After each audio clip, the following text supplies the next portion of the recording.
10 Investigates Mike Deason looks into how hundreds of thousands of dollars intended to protect bus riders is being used to promote a tax hike for increased bus and rail service.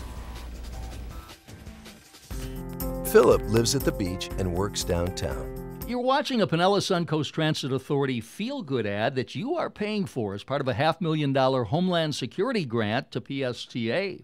It's about this general idea of making the transportation system feel more safe and secure. PSTA Executive Director Brad Miller says that's what the ads do.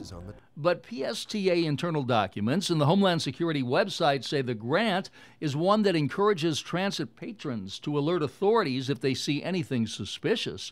I don't understand how the TV spots do that. Mike, I understand your question. The DHS program, the public outreach component of it, is more than just about bombs and terrorism and police force. In my opinion, they've crossed the line. They've abused taxpayer dollars. Activist Dr. David McCaleb, who publishes the Sunbeam Times blog and is opposing a proposed Pinellas transportation tax called Greenlight Pinellas, says these PSTA ads are in reality promoting the tax. To learn more, visit greenlightpinellas.com or psta.net. And that appears to violate a law sponsored by former state senator Charlie Justice. No government entity should be spending public dollars to advocate, tell voters how to vote on an issue, period. Federal or state. Any money. The people around here know that this money was supposed to be used to educate the public to stop bus bombings, and instead PSTA abused it so they could promote their Greenlight Pinellas rail boondoggle. And it's hard to argue with McCaleb when you look at these 3 TV ads paid by Homeland Security tax dollars, since the only mention of security concerns is PSTA cares about her time and her security. Philip knows PSTA is providing him with safe and secure bus service and get them there safely. nothing about suspicious packages, nothing about terrorists, nothing about bombs. How can that be? Well, Mike, it's a good question. Mike, I think that's a good question. Mike, I understand your question. Mike, it's a good question. That's what Miller kept saying over and over and over as he tried justifying the feel-good spots that are paid for with a $500,000 grant and intended to stop terrorism, but are actually directing viewers to the Greenlight Pinellas website. Mike, I think we feel very comfortable with how the funding was used, and we would welcome any kind of review of that. We contacted the Department of Homeland Security and asked if it approves of the way the money is being spent, but no one responded. Meantime, the General Accounting Office in this report has reprimanded the Department of Homeland Security for poor oversight and wasteful spending on grants just like this, which are intended for public education on fighting terrorism, but the money isn't always used for that purpose. In the newsroom, Mike Deason, 10 Investigate. I mean, I had nothing to go on. I can't say that I was a model citizen and never gotten in trouble before. I can't say that. Meet Michael Morgan, who says he shouldn't be serving a life sentence for a crime committed June 10th, 1993. I mean, it's harder when you're in here for a crime you didn't commit. The crime occurred when 2 men were robbing convicted drug dealer Felicia Fuller here in her St. Petersburg home. Fuller, whose father was a St. Petersburg police officer at the time, says the men also attempted to rape her, and one of them shot her several times, including in the butt. None of the injuries were life-threatening. You have a criminal past, and I guess I was always told that cards are stacked against you. Morgan was arrested 12 days after the robbery when Fuller saw him riding his bike in a neighborhood around her mother's house. This lady pulled up in a Mercedes and said, hey, that looks like the MF that robbed me and shot me right there. At that point, Morgan says he immediately hopped off his bike and ran into a nearby backyard to hide. He saw a neighbor and asked him to please call his mother and then do something most guilty people don't do, call the police. When the cruiser arrived, both Fuller and Morgan went up to the officer. He's the one that broke in my house and robbed me and shot me.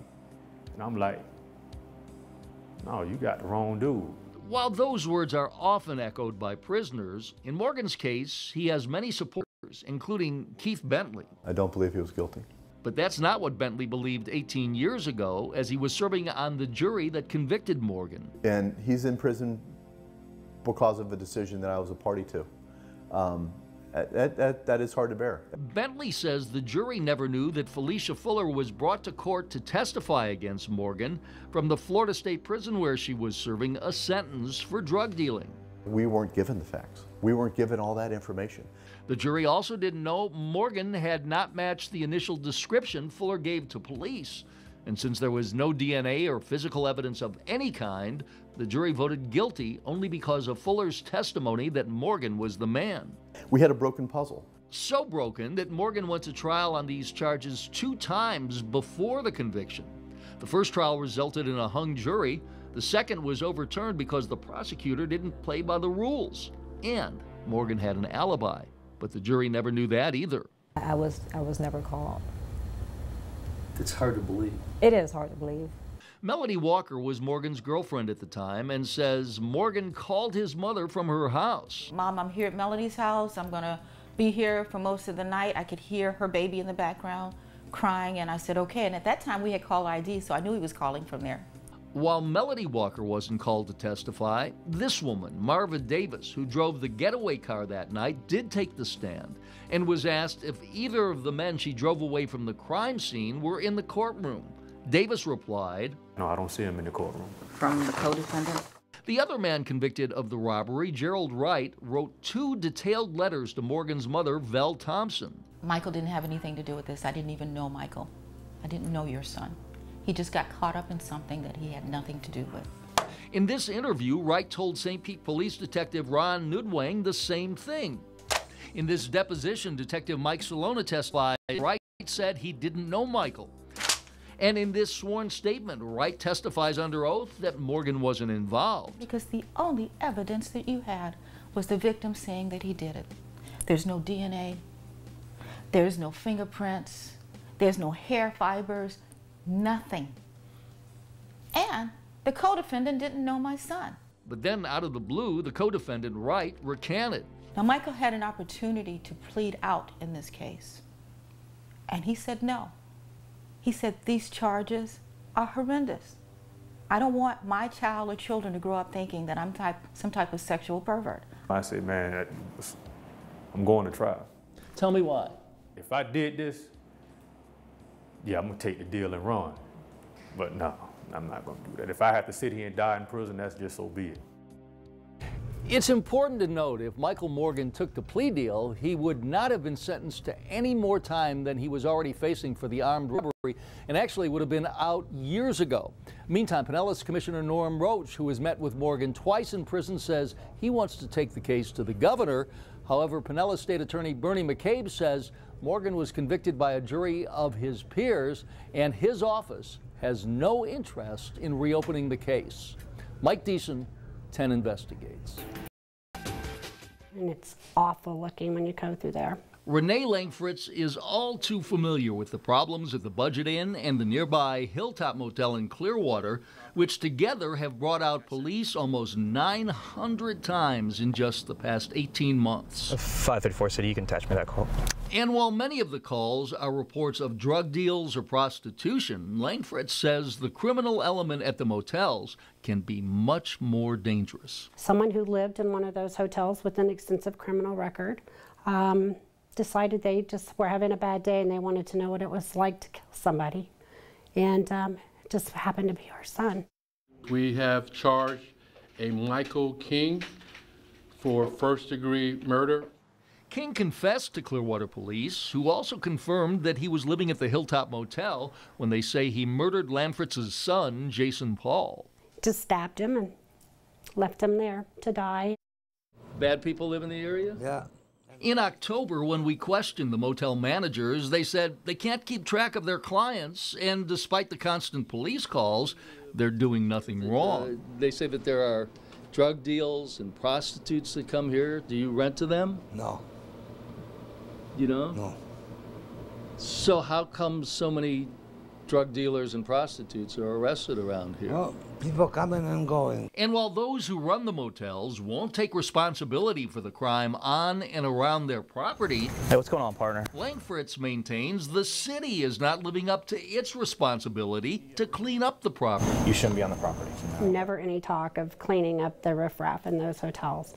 I wish they would put as much effort into those hotels as they did trying to clear the homeless people out. Now, you doing all right tonight? But Clearwater Police Chief Dan Slaughter maintains the department is taking a proactive approach by patrolling around the motels.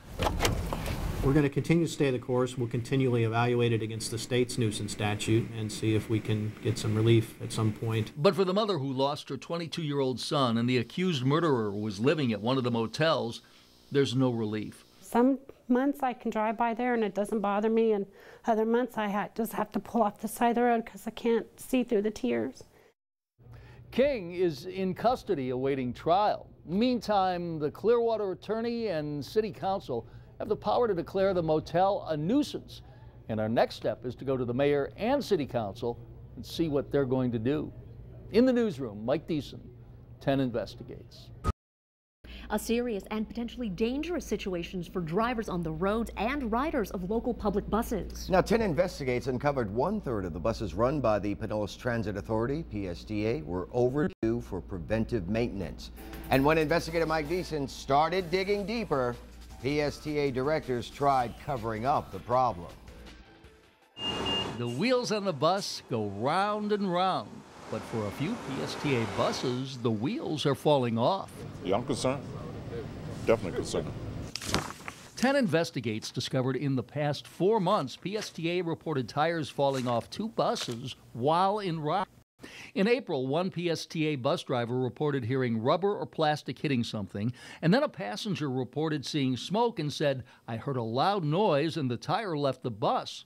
In July, on another bus, a tire fell off while making a turn in Clearwater. Safety is our #1 priority here. PSTA Maintenance Director Henry Lukasic is in charge of the nearly 200 buses on the road every day in Pinellas County.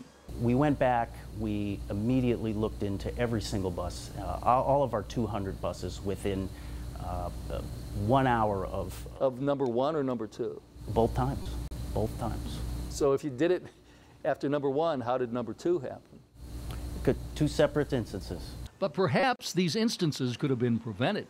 10 Investigates uncovered records verifying 1/3 of the public buses not having proper inspections and missing preventative maintenance required by the state. Is there a problem with inspections? We have gotten behind on inspections. But that's not what PSTA told us when we initially made a request for a list of buses that were out of compliance with maintenance inspections. The agency said there was no list because there were no buses out of compliance. But when we showed the agency its own list that we had obtained, PSTA admitted, yes, there was a list, and yes, there was a problem. The list that you have is a list of inspections that are due. Which is what I requested. Well, that's the list that we provided. You provided it after I sent the list that you folks said didn't exist. After we started asking PSTA about preventative maintenance, the agency went into high gear, correcting what it called in this email a serious issue. It was a backlog of work. And that backlog is leading to potentially dangerous situations for passengers as well as other drivers on the road. That makes me feel really bad because me and my daughter both use the bus to get around everywhere. After we started asking questions, PSTA went into overdrive, paid overtime, and stopped everything else to make sure all the buses got the needed maintenance. But when we asked Lukasic how the problem happened and can the public be sure it won't happen again, he said, well, just like any other situation, sometimes you get a backlog of work, meaning unless someone stays on the agency's case, this might not be an isolated incident. You can be sure we'll stay on top of it. In the newsroom, Mike Deason, 10 Investigates. Well, Duke Energy has been under fire for months, overcharging customers and then ordered to credit customers some $54 billion. And now 10 Investigates has uncovered the latest victim, small businesses and churches. As reporter Mike Deason explains, some have been on a rate plan that's costing them more than it really should. We've been ripped off to the tune of $3.2 billion. Representative Dwight Dudley's thoughts on Duke Energy's billing practices are being echoed by many of the utilities customers. I hate to use this term, but churches were being ripped off. on their bills. Jeff Rudolph is the pastor of the First Assembly of God in Clearwater. When he took over the church, which has 9 buildings, including a preschool on 12 acres, the monthly bill was $12,000. And while it was a burden for the church, Rudolph assumed the bill was correct. You trust that they're doing the right thing. But some members of the church told Rudolph to have the bill reviewed by a utility rate consultant. I happen to know of at least 35 churches that are being overbilled. Mike Hanley, a former employee of Florida Power, which eventually became Duke Energy, says the utility doesn't tell small businesses, including churches, they should be on a different rate structure. There have been over $2 million of overbillings. That's just from the clients that Hanley has dealt with. I do know that Duke did it intentionally as of January 2014 when they changed the rates. After Hanley got several clients on different rate plans, which lowered their monthly bills, Duke started sending out this letter to some customers telling them they're eligible for lower rates. But the utility didn't lower the rates. If you say in the letter you might be eligible for a lower rate, why wouldn't Duke just lower the rate? As a customer, you want choices with your electric bill. You're a monopoly. Why not just lower the rate? And we let 7,500 customers know that exact thing this summer. And while Duke Energy may have notified customers they qualified for a lower rate, we asked spokesperson Nicole LeBeau over and over, why wouldn't the utility just lower the rate? But ultimately, it's the customer's decision which rate they want to be on. Guess what? They're going to vote for the lower rate. Give us a call.